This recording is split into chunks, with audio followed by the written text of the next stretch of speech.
sociais e psicológica da especialização precoce, a abordagem também da equipe multidisciplinar, que é bastante importante, principalmente que é a LASE, né, atuando aqui com um monte de curso aí, de um monte de profissionais da área, o reflexo também da educação física escolar e a atuação dos pais nesse processo, como que é importante. Primeiramente, eu quero que vocês interajam aí comigo. É uma pergunta bastante simples e eu quero que vocês me respondam. O que é esporte para vocês? Quem se sentir à vontade pode responder.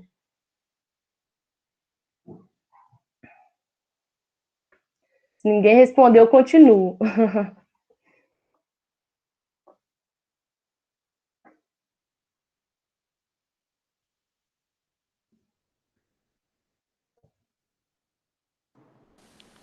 Estão falando aqui no chat, vou ler para você. Okay. Atividade física que envolve competição.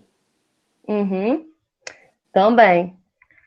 Mas, de modo geral, o esporte, né, ele tem a ver com a prática metódica. O que significa? Ela tem um planejamento, ela é organizada, ela é sistematizada, e ela pode ser tanto individual, tanto coletiva de jogo, ou qualquer outra atividade que envolve o exercício físico, né? E destreza também, porque o esporte, ele contribui de habilidade, de agilidade, de aptidão, e ele tem como finalidade também a recreação, a manutenção do condicionamento físico e da saúde também, que é muito importante, né? E a competição, como falou aí. Pode passar.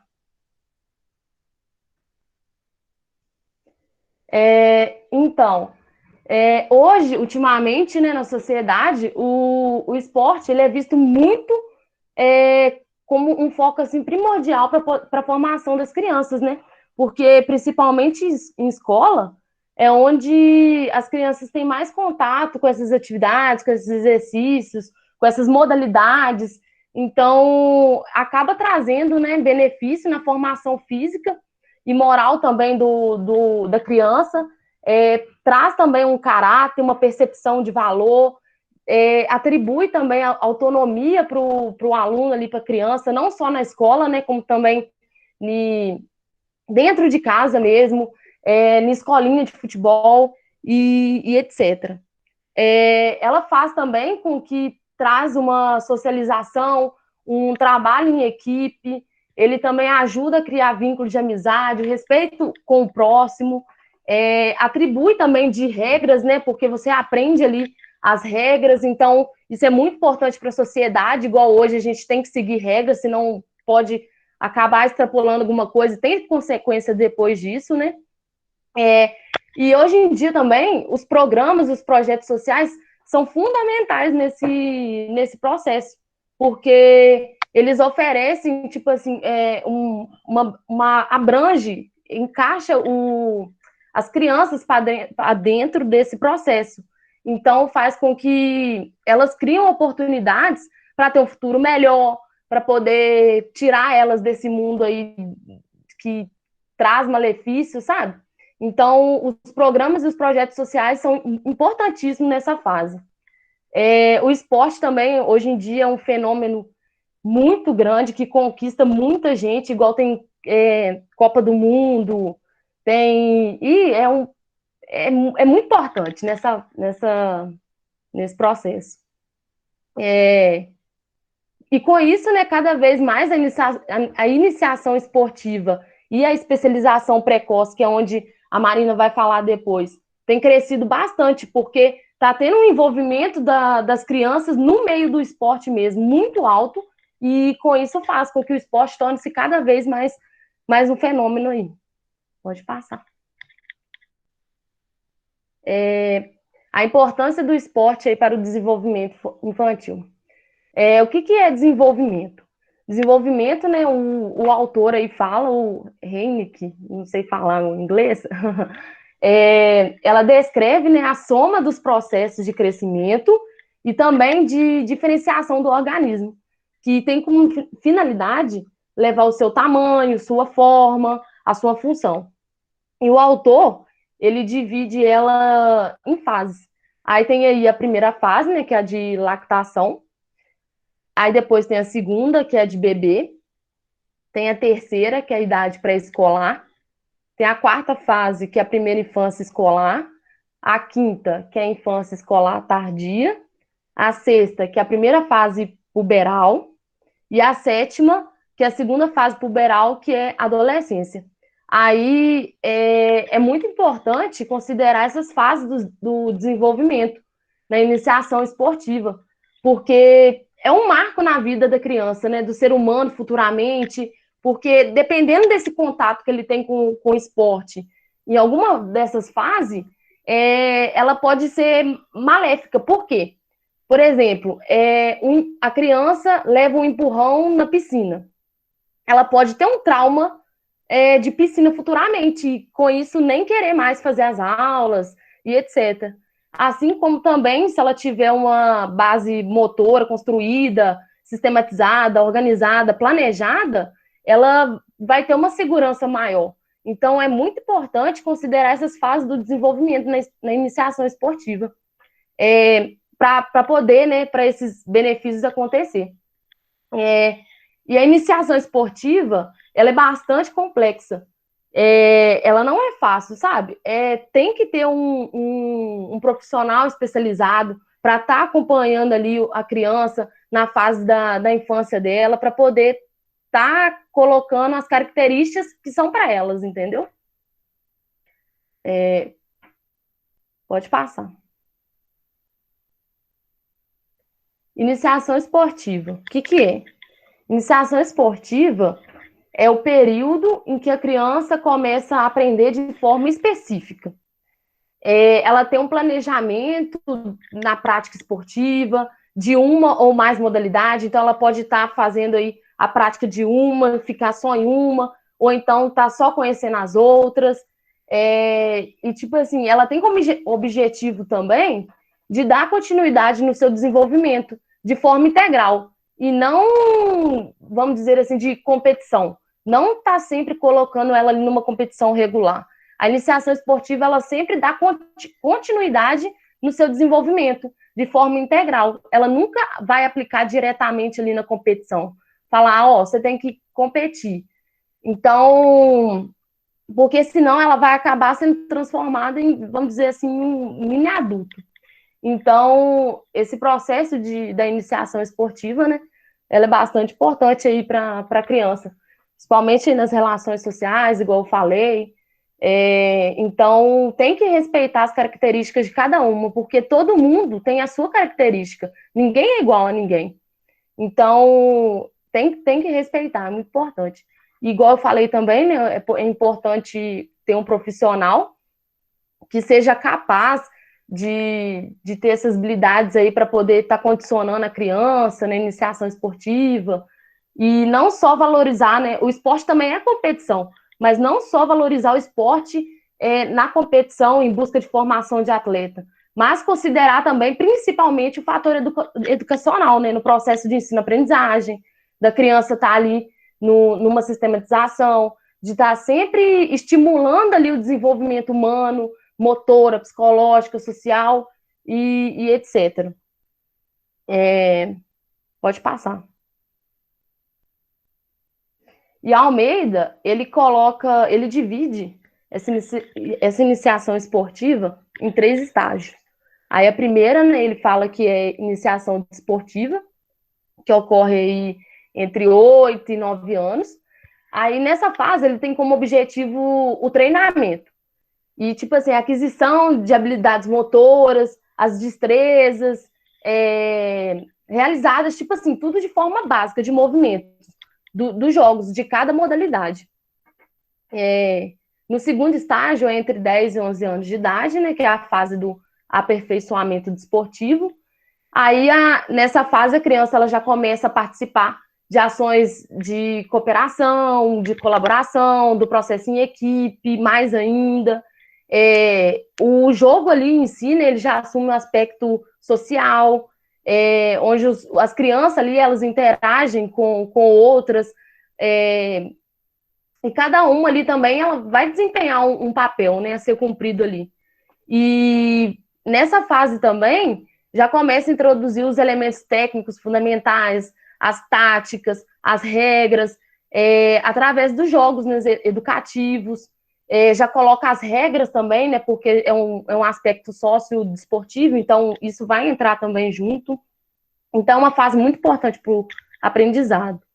O terceiro estágio é a introdução ao treinamento. Aí, nessa parte, a criança ela já alcança aí um desenvolvimento bastante intelectual e física, né? Então, já é aperfeiçoando as técnicas individuais, os sistemas táticos, habilidades, aquisições das qualidades físicas ali necessárias para o esporte. E ela aperfeiçoa mesmo essas práticas. Então, é bastante importante. E tem também as táticas individuais e coletivas, né? Porque tem uns esportes também que é coletivo, então você tem que estar ali adquirindo o estágio 2 também, né? Então você vai dando a continuidade do processo. Você nunca pula o estágio, você sempre está dando continuidade no outro. E tem uns autores também que eles colocam duas fases, só duas, que é a geral e a especializada. Aí na geral, né, que é dos 2 anos até os 12 anos de idade, que aí ele fala que o objetivo tem a formação, tem a preparação do organismo, os esforços, o desenvolvimento mesmo das qualidades físicas básicas, só o contato ali mesmo com as modalidades. E, tipo assim, você não, nessa fase, nesse estágio da geral, você não pode haver uma preocupação ali central de uma competição. Já na especializada, ele já é orientado aí para especialização esportiva. E pode passar.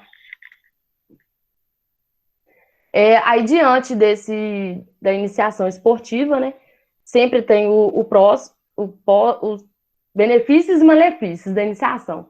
Aí, os benefícios aí, né, igual eu falei, ajuda no desenvolvimento, tem a prática regular orientada através de um professor, de um profissional, tem ali o momento da criança de aprender de forma específica, tem as habilidades motoras básicas ali para o desenvolvimento, e os malefícios eles colocam também que esses fatores podem gerar uma exigência psicológica e emocional muito grande, né? Que você vai estar ali condicionando a criança, às vezes ela não está no bom momento, e você está ali, principalmente na escola, né? Que às vezes o professor, vamos fazer, que não sei o quê.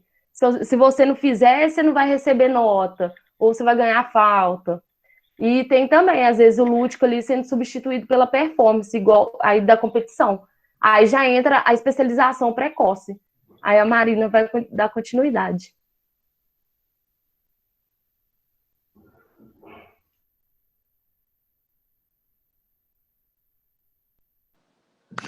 Boa noite.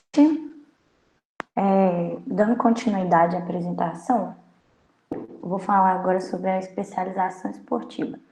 O conceito de especialização esportiva são programas e métodos de treinamento especializados. Então, você vai realizar um treinamento sistemático de um esporte visando aprimoramento técnico dos fundamentos, conhecimento tático e desenvolvimento de capacidades físicas voltadas para o desempenho esportivo em uma determinada modalidade. A especialização esportiva precoce é quando você inicia esses treinamentos especializados antes da idade apropriada, voltados para o alto rendimento. Então, associa-se um mínimo de 3 sessões semanais de treino com o objetivo gradual de aumento de rendimento e também tem que contar com participação periódica em campeonatos. Mas então, por que a especialização precoce acontece? A gente sabe que toda a prática esportiva oferecida à criança vai ser permeada por ações adultas, seja os pais, seja os treinadores, árbitros. E aí, por ter uma tendência também de outras áreas humanas de especialização precoce, não esportiva, em que as crianças começam tudo muito cedo, né? E tem o aspecto da competitividade.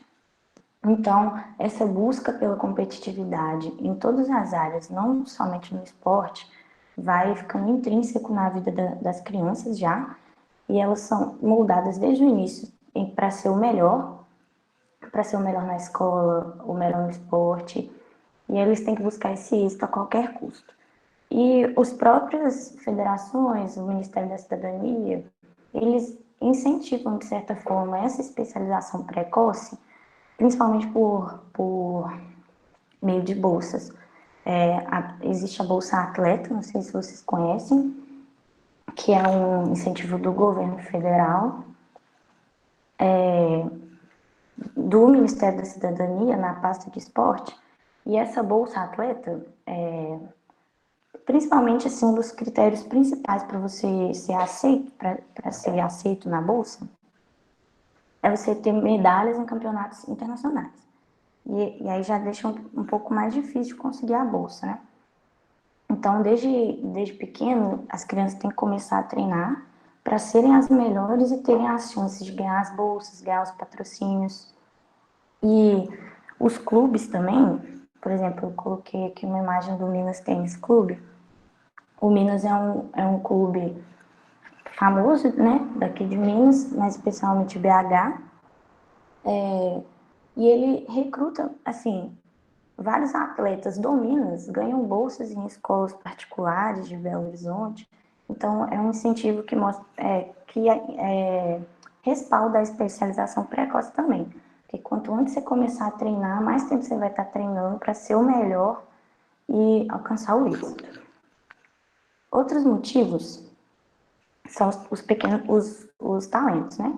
Então, os pais, treinadores, eles vão observar uma criança que tem um grande potencial em algum esporte e eles vão pressionar essa criança pelo rendimento.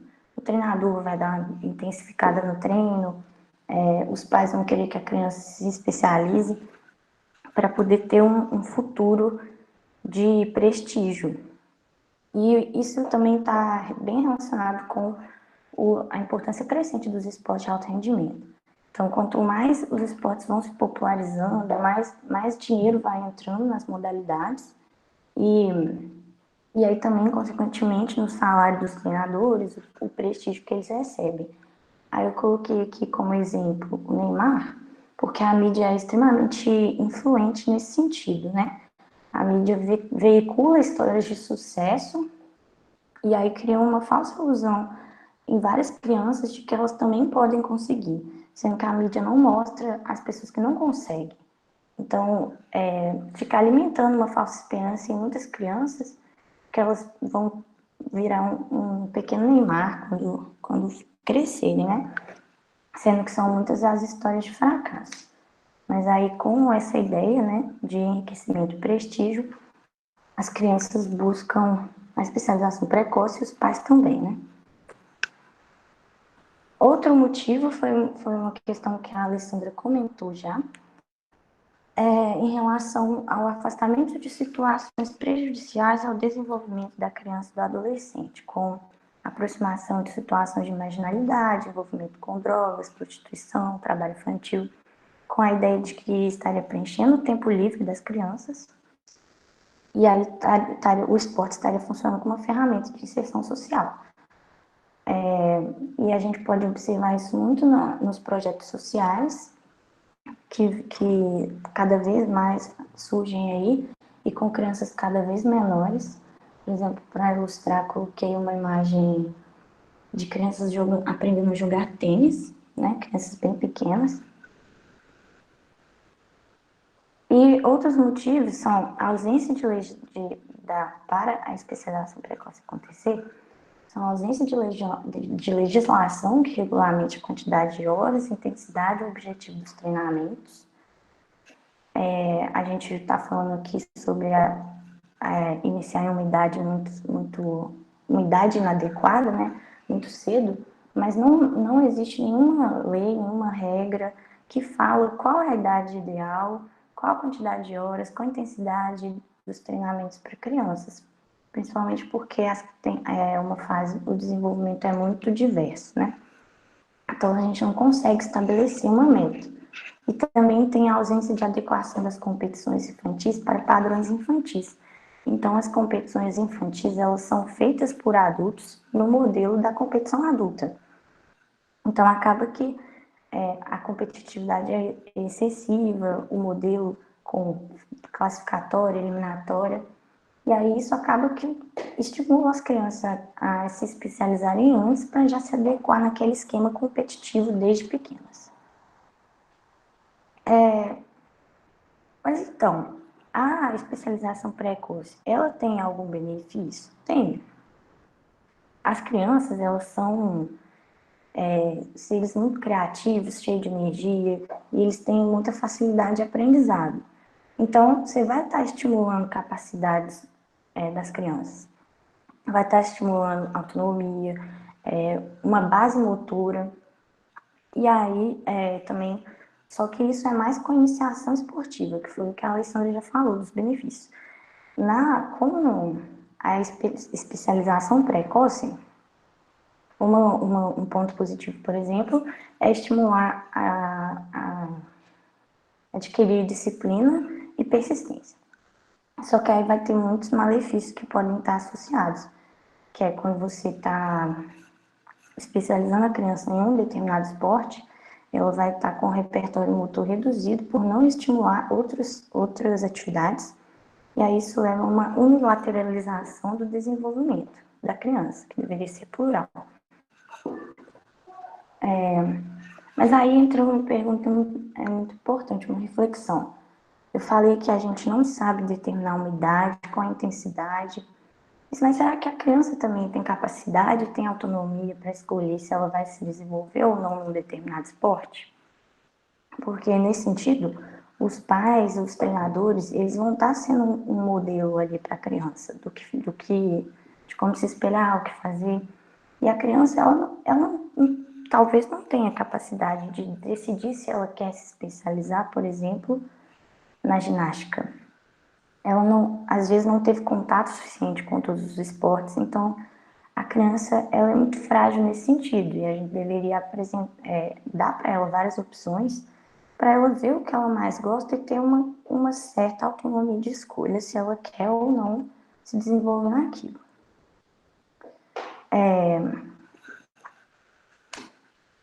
Aí eu vou falar agora sobre as consequências da especialização precoce. Primeiramente, vou falar das consequências físicas. Dentre as consequências físicas, a gente tem o amadurecimento tardio de jovens atletas. Então, por alterações hormonais e fisiológicas do treinamento, as crianças vão ter um desenvolvimento diferenciado por estar com doses hormonais diferentes, fazendo um certo exercício repetidas vezes. E outra coisa que pode acontecer são as lesões, por prática em excesso e de forma inadequada para a idade das crianças. Uma das principais lesões é a lesão por overuse, que são microtraumas por estresse repetitivo, em que você não vai dar um tempo adequado para a recuperação do seu corpo. Então, as lesões de overuse são divididas em 4 estágios. No primeiro estágio, quando você tem a dor logo depois de realizar o exercício. O segundo estágio, quando você tem a dor durante o exercício, mas não afeta o seu desempenho. O terceiro estágio, quando você tem a dor durante o exercício e atrapalha o seu desempenho. E no quarto estágio é quando a dor já é crônica, você sente ela mesmo em repouso. E qual que é o problema das lesões de overuse para as crianças? Porque elas têm um risco muito mais grave do que nos adultos pelo próprio amadurecimento do corpo. Então, o osso de uma criança não está preparado para suportar, absorver todo o estresse que um adulto está preparado.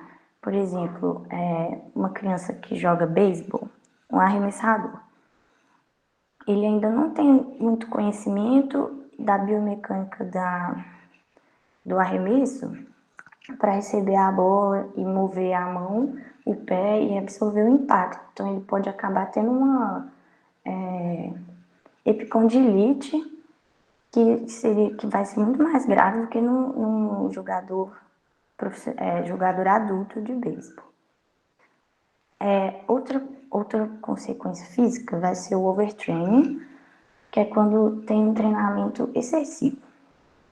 E aí, só que entra aquela pergunta que eu comentei mais cedo, de Mas quanto que é excessivo para a criança? A gente não vai saber, então a gente vai ter que ficar observando sinais. Um dos riscos maiores de persistir no overtraining, que é o treinamento excessivo, é desenvolver a síndrome de burnout, que é a síndrome do overtraining. Aí, a síndrome de burnout, então, vão ser um conjunto de alterações fisiológicas, hormonais e psicológicas que vão, em conjunto, atuar prejudicando o desempenho físico da criança ou do adolescente atleta. Nesse sentido, vão aparecer sinais como dores musculares ou articulares, aumento da frequência cardíaca em repouso, alterações de personalidade, queda do desempenho físico, fadiga, desânimo. A criança ela não vai ter mais vontade de sair para treinar, ela não vai ter vontade de ir competir, ela vai estar demonstrando um grande desinteresse, ela vai ter dificuldade de completar a rotina usual dela, pode apresentar distúrbios de sono, ansiedade, um isolamento emocional, esse ponto de que ela não vai ter prazer para ir no treino, para ir competir, é uma situação complicada quando o treino deveria ser para isso. A criança está indo competir com prazer e ela já não quer mais ir porque ela está tendo um esgotamento físico e psicológico. Aí, eu coloquei aqui como que a gente poderia prevenir a síndrome de burnout nessas crianças. Em vez de fazer os treinamentos sistemáticos e especializados, no início, principalmente nas fases iniciais, fazer treinos interessantes, diversificados, que voltados para o lúdico. Por exemplo, na natação, fazer atividades com as crianças de ter que buscar brinquedos, coisas desse tipo. Outro ponto importante é fazer um intervalo de 1 a 2 dias por semana dos treinamentos para realizar outras atividades ou então para descansar. Fazer pausas mais longas de treinamento, competições especializadas a cada 2 a 3 meses, realizando atividades cruzadas. Então, dar umas férias para a criança, né? E ela ficar ali 2 a 3 meses sem, por exemplo, jogar futebol, mas realizando outras atividades, por exemplo, uma caminhada, uma natação, andar de bicicleta. E por último, muito importante na prevenção do burnout é o apoio multidisciplinar ao atleta, sempre visando o bem-estar dele e estimulando também a autopercepção dele do que está alterando, afetando ele.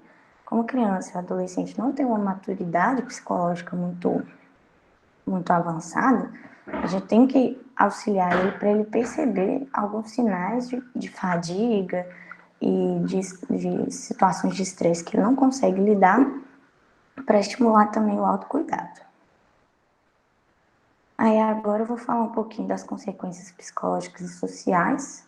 Eu já falei um pouquinho pelo burnout, porque ele engloba junto, né? Mas agora eu vou falar um pouquinho mais separado. Uma das consequências é a saturação esportiva, que é aquele ambiente competitivo, com muita pressão de treinamento, que você não consegue mais sentir prazer pelo esporte, você começa a ter um desinteresse e pode levar ao abandono precoce também.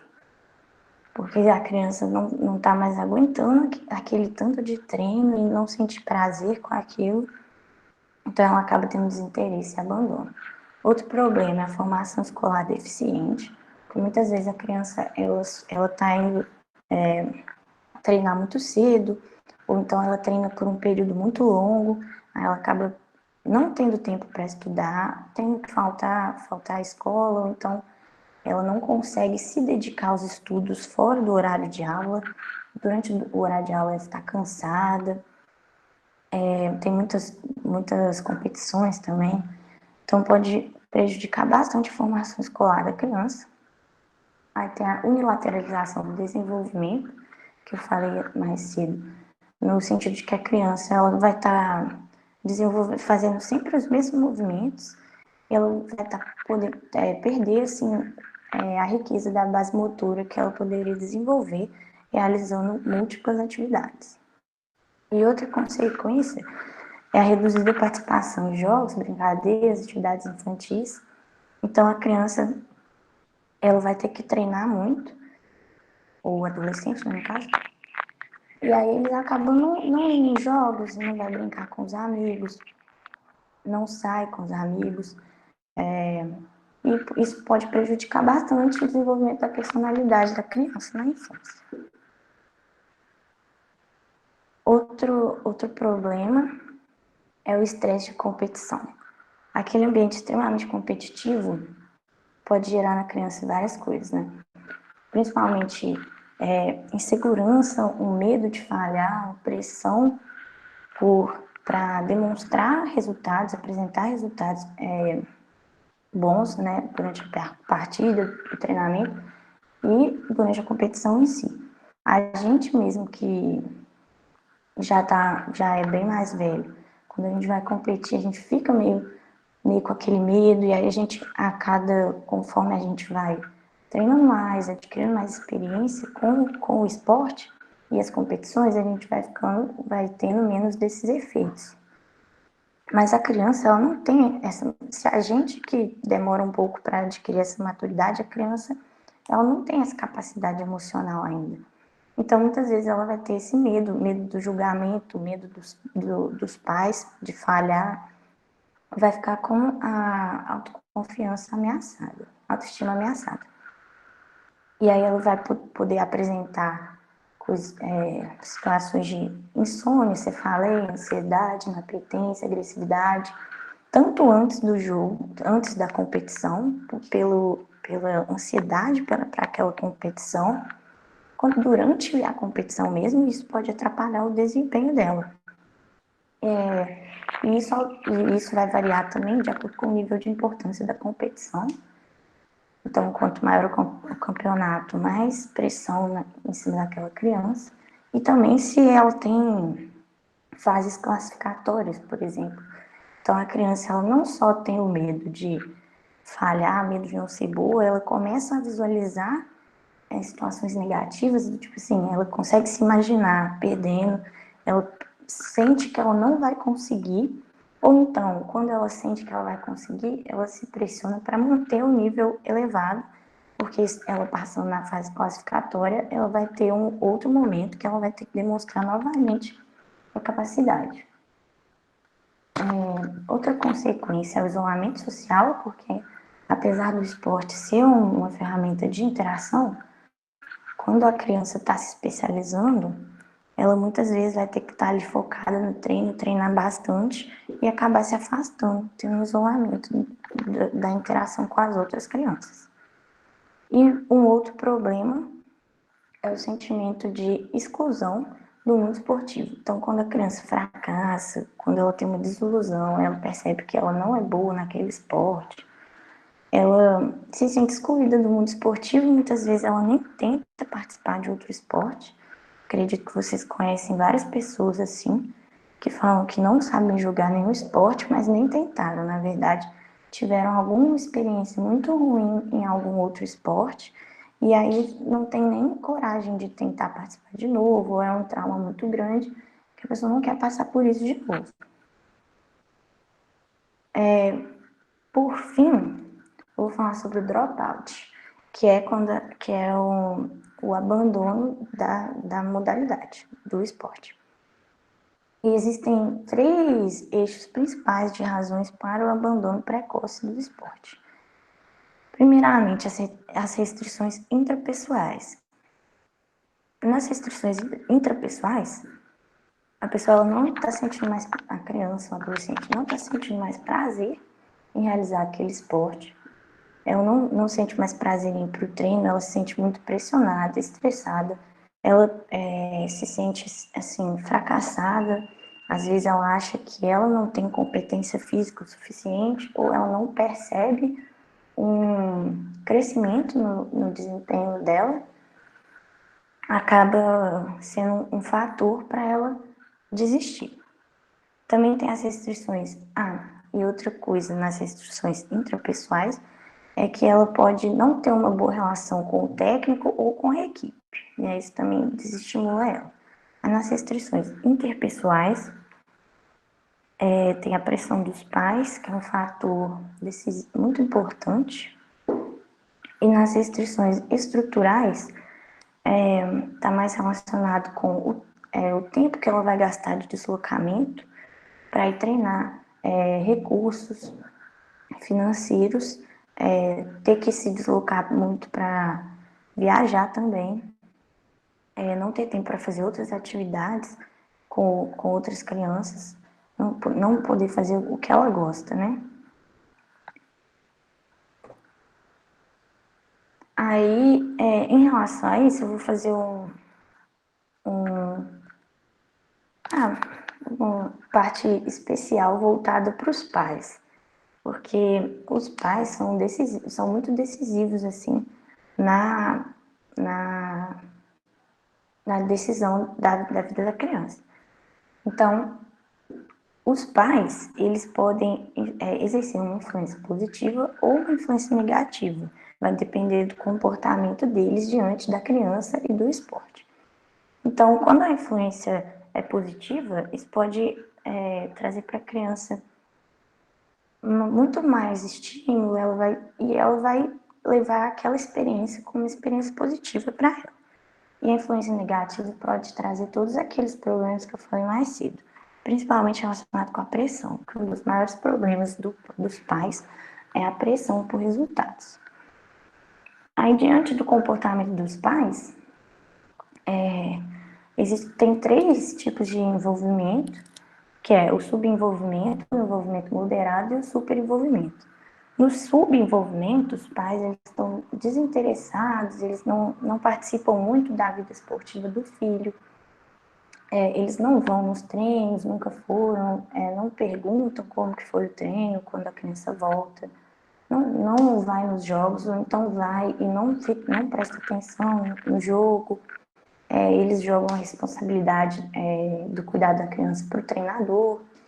Então, isso acaba gerando na criança uma sensação de desinteresse também, que os pais estão refletindo para a criança.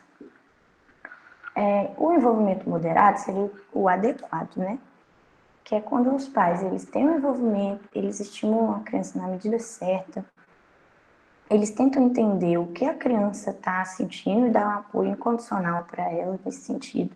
Eles vão nos jogos, ficam como espectadores nos jogos, lidam com a criança no momento pós-jogo, tanto na vitória quanto na derrota, eles tentam fazer uma experiência positiva para a criança, respeitam os treinadores, a equipe.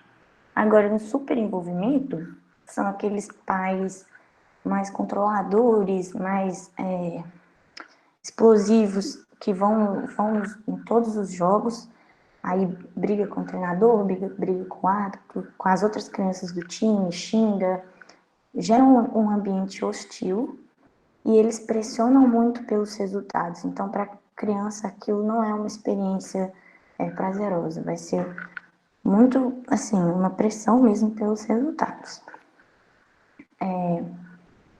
Aí, o que seria o adequado, então?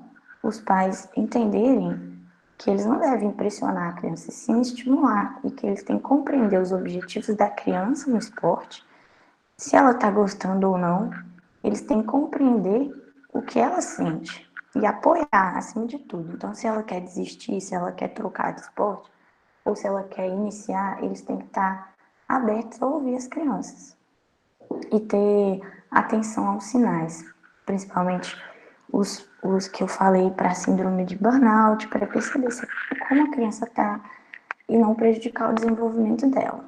Estabelecer metas realistas com o filho, né? Então, não esperar que ele vá virar o Gabigol, jogar no Flamengo, sendo que ele treina no time do bairro, por exemplo. Então, estabelecer metas realistas e também não pressionar a criança para ela querer ser um profissional famoso e renomado. E, por fim, a relação dos pais com o treinador e a equipe é essencial também, porque no momento de respeito com o treinador, com a equipe, e também de perceber se aquele treinador e aquela equipe estão fazendo bem para o seu filho, que não adianta também colocar o seu filho para treinar num time que exclui ele, ou um treinador que é agressivo e abusivo, entendeu? E agora, rapidinho que eu vou ter que mexer aqui, é porque eu trouxe um vídeo para ilustrar um ponto muito importante na atuação dos pais, que é a ideologia de vencer a todo custo. Vencer acima de tudo, você tem que treinar desde cedo, ser o melhor, e pode passar por cima de todo mundo para você ser o melhor. E isso acaba também que pode estimular e dar respaldo para práticas negativas usuais que a gente está acostumado a ver na mídia.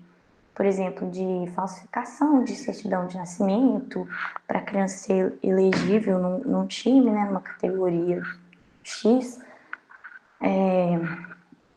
Filmar, né? Filmar oponentes ou filmar treinos que não poderiam ser filmados para tirar alguma vantagem, ser abusivo com o treinador, com a equipe, tipos de suborno também, e também o uso de drogas para aumentar o desempenho, né?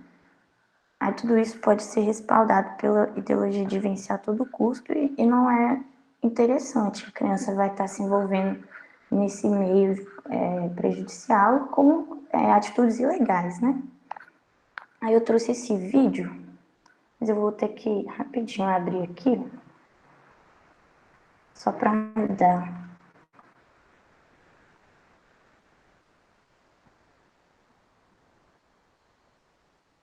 Para rodar o vídeo.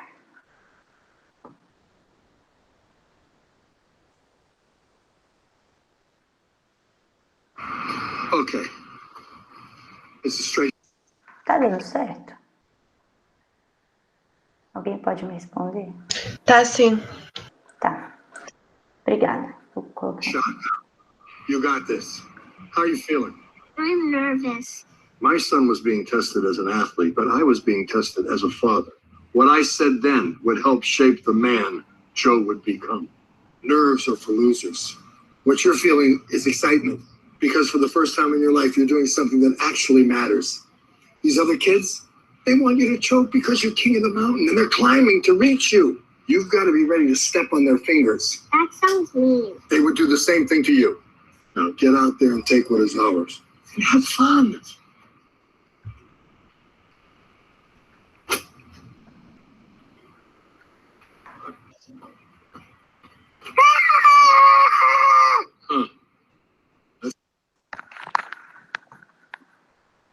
Calma aí, agora só mais um aqui. I need a putter. Take it easy. You're only down by one stroke. Don't remind me. He's fine, everybody. He's fine. Good luck, Joe. Gloria, I guess you're here to pull Joey out of the tournament. No, I came to cheer him on. No, but I thought about what you were saying, and even though you weren't right, I'm going to let you have this one. You can do this, baby. I'm trying to concentrate. What's that all about? I don't know, Gloria. You seem to make him tense. Let's see, there's this other thing. I knew it. You are in my eye line. No, wait. Dad, come here. I'm going to step on You that come back finger. here. I'm looking at Give me the cup. Give me the...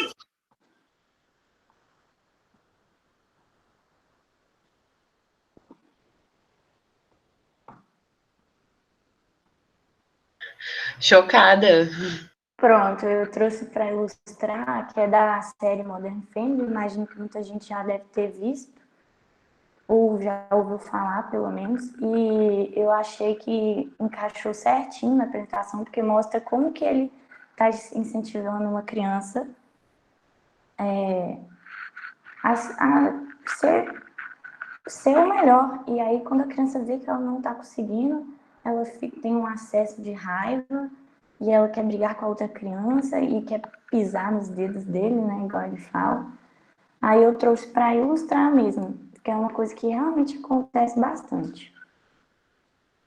Aí, para finalizar a minha parte, estou falando muito já, né, eu vou falar rapidinho sobre a ginástica artística. É só porque na ginástica artística é um dos esportes que mais tem a especialização precoce. Aí eu trouxe essa imagem aqui para ilustrar os diferentes aparelhos que tem na ginástica: a tralha, barras simétricas, o salto, o solo, argolas e cavalo. Aí, para falar um pouquinho da ginástica, eu vou falar rapidinho que a inserção no ambiente de alto rendimento na ginástica ela é extremamente importante no caminho para o pódio, né? Então, no início, tem treinos diários de 3 a 4 horas e quando você chega na seleção nacional, são 2 treinos ao dia de 3 a 4 horas.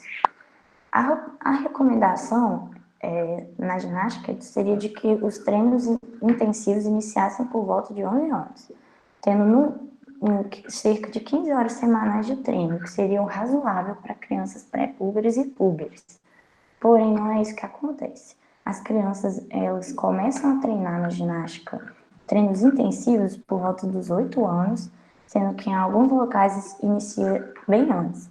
E a maioria das crianças já frequentam o ambiente da ginástica por volta de 5 anos de idade, 4 a 5 anos.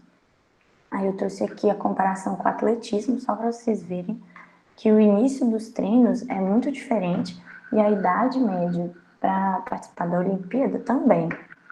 As crianças adolescentes de 16 anos já participam das Olimpíadas, como acredito que vocês já tenham visto a Flávia Saraiva, que participou da Rio 2016 e ela tinha 16 anos. Aí, na ginástica, entre 10 e 16 anos, ocorrem mudanças de peso corporal, de altura, então muda a relação do desenvolvimento, força e flexibilidade. E isso é prejudicial para o aparecimento de lesões, pode trazer a necessidade de mudança de aparelhos, pelo tamanho, pelo peso. E aí é muito importante que você tenha um conhecimento do processo de mudança do corpo e um monitoramento deles nos atletas. Então, por exemplo, observar se a curva de crescimento da criança está normal, o peso e tudo mais, e em relação às lesões também, para poder acompanhar a criança sem ela ter que abandonar o esporte e também sem ter um esgotamento físico e mental. Aí, na ginástica, o início precoce ele acontece por alguns motivos. Por exemplo, regras atuais da ginástica artística. Esse daqui de cima é o Regulamento Geral da Confederação Brasileira de Ginástica de 2017, que olha aqui, as crianças eram a categoria adulta, em homens é a partir de 15 anos e em mulheres era a partir de 13 anos, já era considerado adulto, então já compete na categoria adulta. E agora de 2019, que é a que está vigente, o regulamento vigente, manteve os homens em 15 anos e alterou as meninas para 16 anos em diante. E as categorias pré-infantil são com 9 anos, então já começa a ter competições com 9 anos. Aí, outro motivo também para ter esse início precoce são as pressões para o retorno imediato dos patrocínios, que foi o que eu falei mais cedo, de que os clubes, as empresas que patrocinam, eles querem um resultado imediato, um retorno imediato daquele investimento. Então, eles vão pegar crianças cada vez mais novas, que têm mais potenciais do que crianças mais velhas. Quando a criança já está com 16 anos, já é considerado velho na ginástica e não serve mais. Tem clubes que não pegam crianças mais velhas que 9 anos, porque acham que elas ainda não foram trabalhadas o suficiente para poder ter qualidade. E outra coisa é a falta de apoio financeiro público, que eu falei mais cedo também da Bolsa Atleta, que tem o critério como medalha em campeonato internacional.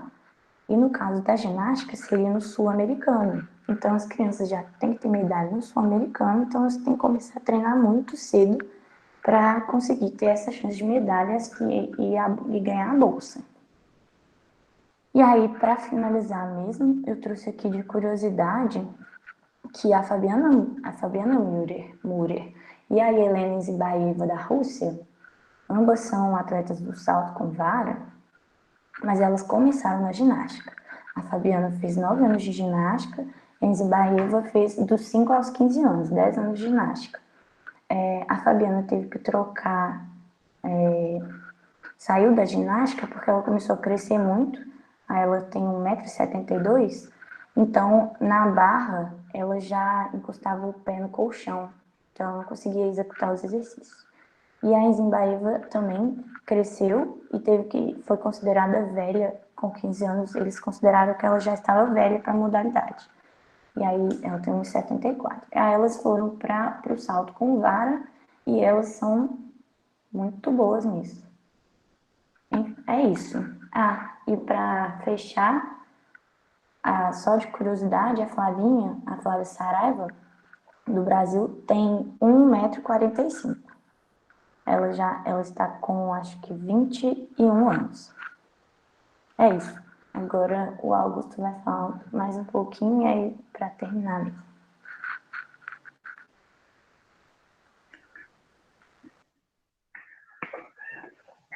Oi, gente. Boa noite. Vou dar continuidade à apresentação, né? Vocês estão me ouvindo direitinho? Estamos sim. Tá bom, obrigado, hein? E a gente trouxe mais um artigo para discussão, que seria esse do Daniel Mennett e do Ruth, que são os efeitos, né, da criatividade tática na iniciação esportiva, iniciação esportiva generalizada e na iniciação esportiva especializada. E para isso, ele considera alguns conceitos.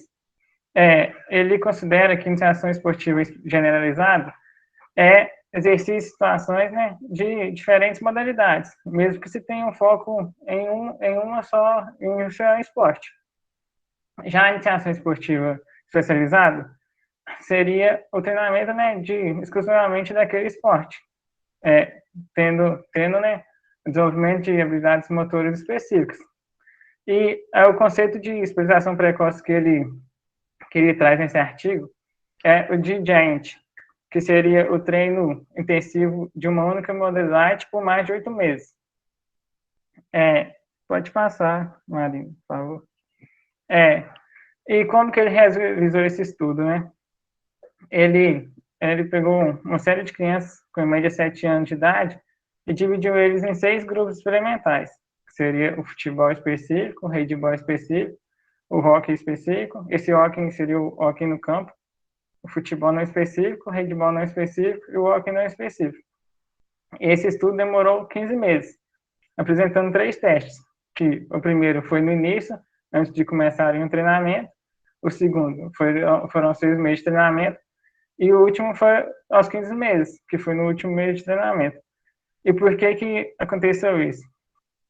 Porque ele decidiu da seguinte maneira, assim, os grupos específicos treinariam as modalidades específicas durante os 15 meses, inclusive participariam de competições. Já os não específicos treinariam durante 6 meses todas as modalidades, durante os 9 meses restantes teriam a especificidade do seu esporte e não participariam de competições. Pode passar, Marina, por favor. E qual que era o objetivo principal dele, né?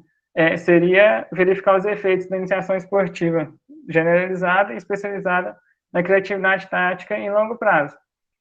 E como que acontece a mensuração da criatividade tática? Seria pelo comportamento criativo.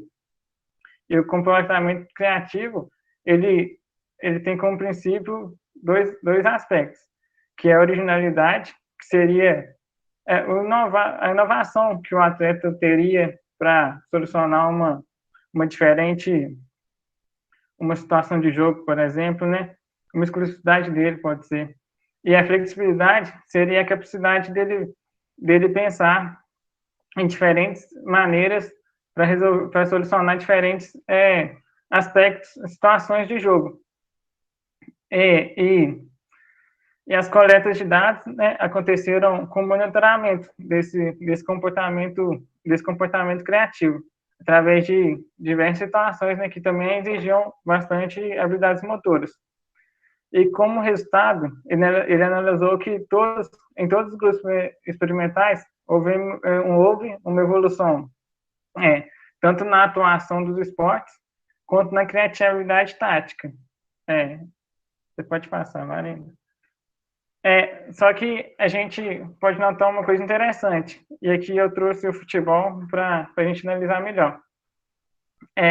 Durante os primeiros 6 meses, notou-se que a iniciação especializada teve uma maior evolução, né, da criatividade tática. Já durante os últimos meses, a iniciação generalizada teve uma evolução maior do que a especializada. E aí eles pesquisaram o porquê disso.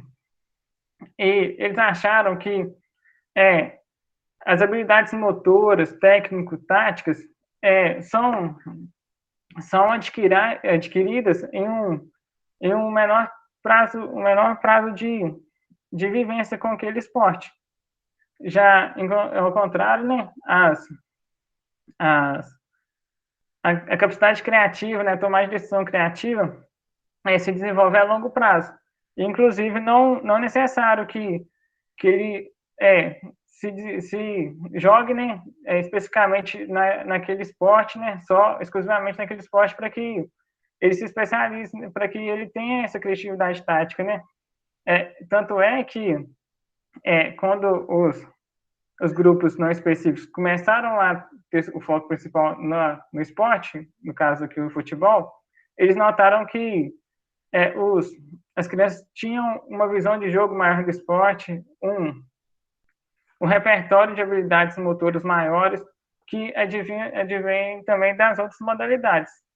Aí pode passar, Marina, por favor.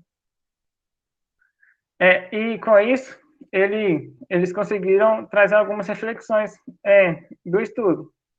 O primeiro, né, foi o objetivo principal deles, que foram analisar o desenvolvimento a longo prazo. Eles puderam observar que não necessariamente, né, é necessário que, não necessariamente precisa iniciar a prática muito cedo para ter um melhor rendimento. E, pelo contrário, né, diante dos estudos que eles fizeram, a diversificação dos esportes no início tende a ter maiores benefícios para o atleta. Com isso, eles também perceberam a transferência de habilidades, né? Como eu falei, o maior repertório motor, uma visão de jogo, tática diferenciada. E, além disso, pelo ponto de vista pedagógico do esporte, né, a diversificação do esporte, né, no início da iniciação esportiva, a iniciação esportiva generalizada é benéfica, é muito mais benéfico para a criança, né? Tanto além do rendimento, né, níveis de desenvolvimento, né, os próprios desenvolvimentos maturacionais, né, tanto físicos como mentais, naturais da criança, né? E além disso, né, eles trouxeram outros 3 pontos que são muito interessantes. Nos atletas que estavam praticando grupo não específico, eles notaram que eles tinham maior motivação para jogar, porque eles sempre estavam experienciando diferentes práticas, né, com diferentes materiais, com diferentes partes do corpo, e isso fez eles pensarem em 2 temas, que seria o abandono do esporte e a unilateralidade, porque a própria falta de motivação, o cansaço, né, a pressão psicológica, faz com que a criança pode até iniciar cedo no esporte, mas também abandona o esporte muito cedo, né? Foco overwise, overtraining, né, que a gente já viu, é muito comum de acontecer.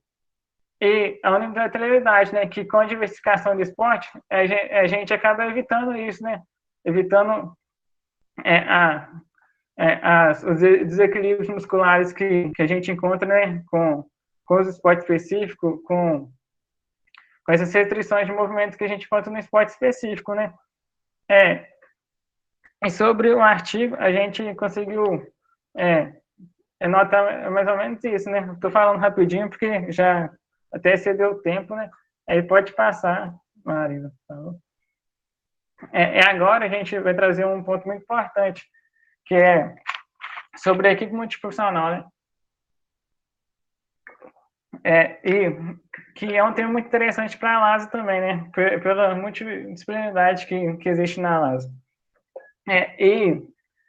Inicialmente, né, a equipe multiprofissional está ali para a saúde integral do indivíduo, né? O que seria a saúde integral, né? Seria o bem-estar físico e mental do indivíduo, né? Não adianta ele estar treinado fisicamente, taticamente, tecnicamente, mas não mentalmente. Isso não só para a criança, né? Para o próprio atleta. E outra coisa, né? A abordagem humanizada, né? Que precisaria ser, né, uma premissa de todos os profissionais, né? Além do esporte, né? E a criança vai ter muito contato com a equipe multiprofissional. Então, ela precisa de criar esse vínculo, né, de confiança entre ela e o profissional. E outra coisa muito importante é que as avaliações, intervenções e acompanhamento devem ser feitas de forma conjunta. Por quê? Porque cada profissional vai ter sua especificidade, mas também esse acompanhamento, essa intervenção acontece de forma complementar a todos. E sempre é necessário, né, que se tem um acompanhamento, né, exames de rotina, atenção, né, às alterações, tanto metabólicas, como físicas e psicossociais. Porque, né, como já foi dito várias vezes, a criança está passando por diferentes processos de desenvolvimento e os próprios processos maturacionais mesmo, naturais do corpo, né? Seja físico, seja mental, o crescimento, né? A própria mineralização dos células nervosas ainda está acontecendo. Então, é muito importante que tenha esse acompanhamento, né? A gente no início do ano teve a palestra da Clara, né, do Felipe, né, que é uma coisa muito comum de acontecer, né, que é a tríade da mulher atleta, né, que é também a deficiência relativa de energia no esporte, né, até pela falta de acompanhamento, né, e a falta de percepção desses sinais, que é de extrema importância a análise. Outros pontos que a gente achou de extrema importância citar seriam, né, os métodos de treinamento e recuperação adequados, assim como de prevenção de lesões. Porque, como a Alessandra já falou, a criança não é um adulto em miniatura, né, ele não é um menor adulto. Você não vai fazer um treinamento intensivo, né, como uma criança de 5 anos. Isso precisa se adequar à idade dela, tanto né, em níveis de desenvolvimento que ela está, e até a percepção dela de como está sendo esse treinamento, né? Se ela está se sentindo muito cansada, etc. Né? E a prevenção de lesões uma das causas mais comuns que a gente vê no abandono do esporte, né, precoce. Muitas vezes as crianças se machucam muito cedo e acabam abandonando o esporte, né? Pela própria especialização e esse treinamento muito intenso, né? O próprio overwise, né? Como a Marina falou, é muito comum de acontecer. Você pode passar, por favor, Marina? Aí a gente achou muito interessante trazer outro ponto, porque na escola que a maioria dos alunos que a maioria das crianças estão boa parte do tempo. E na educação física escolar, geralmente, que esses alunos vão ter contato com diversos esportes, né? Com diversos tipos de treinamento, por exemplo, né? De vivências. E o que seria a educação física escolar, né? Ela é uma área, né, de conhecimento de formação de intervenção, né? Porque ela atua diretamente sobre o sujeito. Que busca contribuir para a formação humana, né? Através das práticas corporais. Ou é mais comum de falar da cultura corporal de movimento. Essa cultura corporal de movimento, ela é trabalhada em diferentes unidades temáticas. E seja na dança, nos jogos de brincadeiras, nas ginásticas, nas lutas, nas práticas corporais de movimento e no esporte, né? Existe um paradigma muito grande com a educação física solar, né? Que o pessoal meio que coloca ela como sinônimo de esporte. Ela trabalha diversas práticas corporais, né? Mas não é porque tem esse paradigma e muitas pessoas tentam quebrar ela, e é importante que se quebre, que o esporte tem que ser deixado de lado. Pelo contrário, ele é fundamental também no desenvolvimento do indivíduo. E é de extrema importância, né, que se tenha iniciação de diversificação esportiva dentro da escola, né?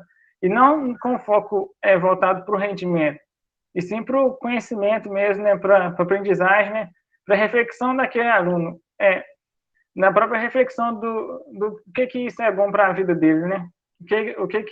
Por que ele está fazendo, se ele gosta disso, e a própria vivência de diferentes esportes, que ele pode, sim, se interessar por um, né? E posteriormente, ingressar numa prática mais especializada.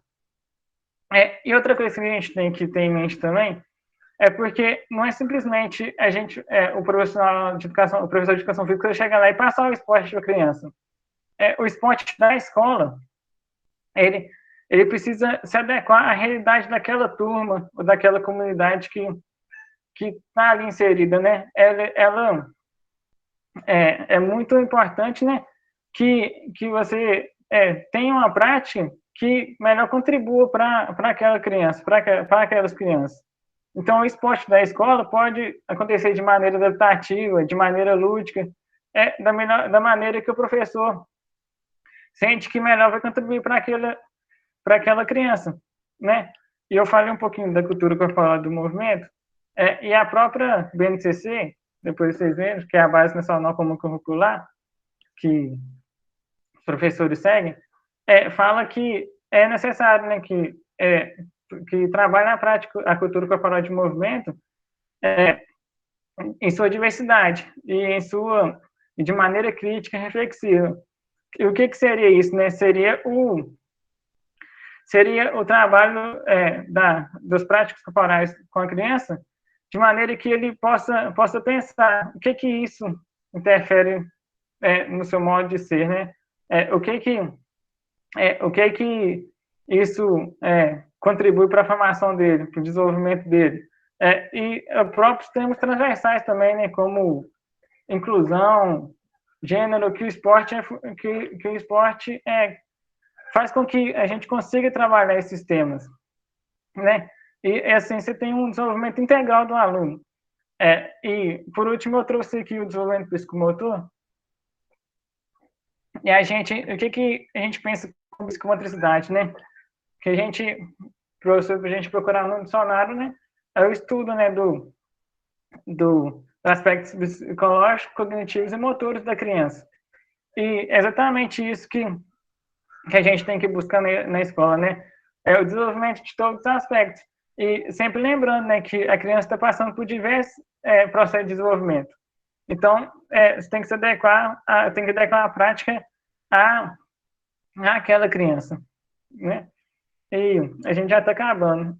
Pode passar, Marinho, por favor. E, por último, a gente só queria falar um pouquinho das considerações que a gente pensou sobre esse tema, né? É um tema muito complexo, né? E é muito grande, né? A gente excedeu um pouquinho o tempo. A gente viu que não necessariamente é preciso que se especialize muito cedo, né, para ter uma excelência esportiva. E, pelo contrário, né, a especialização natural com a diversificação esportiva no início da infância, na infância, acarreta benefícios, além do rendimento, de desenvolvimento físicos, mentais, e em diversas contribuições para a criança. Então, a gente tem que sempre, né, incentivar a buscar nessa prática, né, além das aulas de educação física também, né, em clubes, em outros lugares, né, que se vê uma prática especializada e uma prática especializada cada vez mais cedo, né? Além disso, é necessário, né, que a gente divulgue esses benefícios, né, não só para esses clubes, mas também para os pais, porque os pais e o grupo de apoio da criança é de extrema importância para o desenvolvimento dela, né? Tanto que, como a gente viu com a Marina, ele pode ser crucial para a criança desenvolver tanto físico como mentalmente, né? Como características psicossociais, de maneiras benéficas ou maléficas. Então, é necessário que a gente busque uma ampla divulgação e incentivo dessas práticas, né? E é isso que a gente quis mostrar, né? Eu agradeço em nome dos três pela atenção de todos, né? E se tiver alguma dúvida, alguma coisa que vocês querem falar, muito obrigado, viu?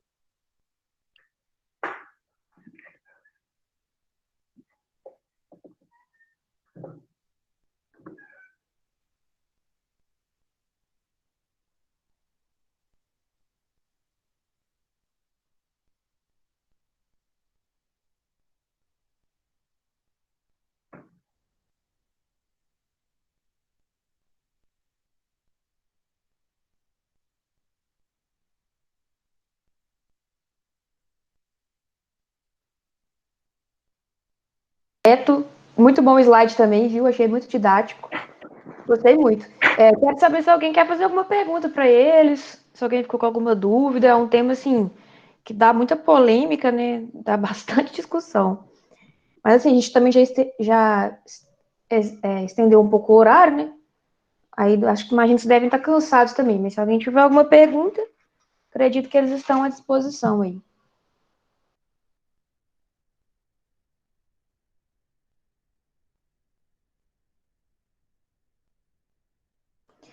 Pessoal, se ninguém tem perguntas, acho que a gente pode encerrar.